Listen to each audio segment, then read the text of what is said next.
Now to the 2024 election. President Biden is in battleground Michigan tonight as he fights to get his reelection campaign back on track. Biden is revving up supporters in the Motor City after a steady performance at last night's press conference that drew a whopping 24 million viewers.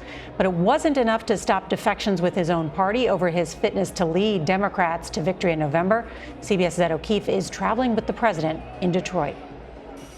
President Biden trying to reunite the party behind him tonight in Detroit and assure voters he's fit to run. I promise you, I'm okay. But since his heavily scrutinized news conference Thursday night, another 5 congressional Democrats have called for him to go. Some, like Connecticut Congressman Jim Himes, concerned the president can't handle national security. The debate with Donald Trump is a walk in the park compared to what happens at 4 a.m. in the White House. So this has nothing to do with one particular debate.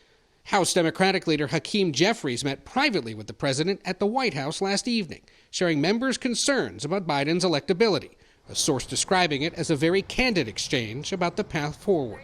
In a bid to stop more defections, the president met virtually today with several groups of House Democrats. Sources say in one meeting, California's Mike Levin told the president directly it's time for someone else to lead. And some voters here in the key battleground state of Michigan, a must-win for the president, say the same. We need a better Democratic candidate. I think anything would be better than Joe Biden in the Democratic Party.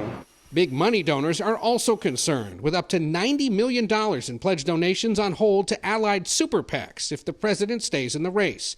Democratic Governor Jared Polis of Colorado says the Biden team needs a big reset. Look at messaging, look at strategy. Of course, it's a legitimate discussion about the candidate, but how we're going to win to protect democracy is the key part. One way Biden is trying to turn the page? By raising concerns about Trump's ties to Project 2025. Launched by the conservative Heritage Foundation, it includes a 900-page blueprint to overhaul the federal government if Trump wins again. On the agenda, shutting down the education department, dropping FDA approval of abortion pills, and a mass deportation of undocumented immigrants. This represents an outright attack on our children, our families, and our future.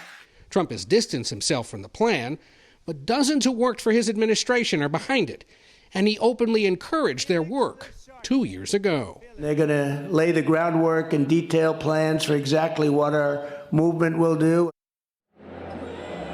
Now, CBS News has confirmed that when the president was confronted by Congressman Mike Levin about the need to drop out of the race, he told him that he's going to go out and let people, quote, poke me and ask me questions. He's doing that here in Michigan tonight and next week in Texas and Nevada.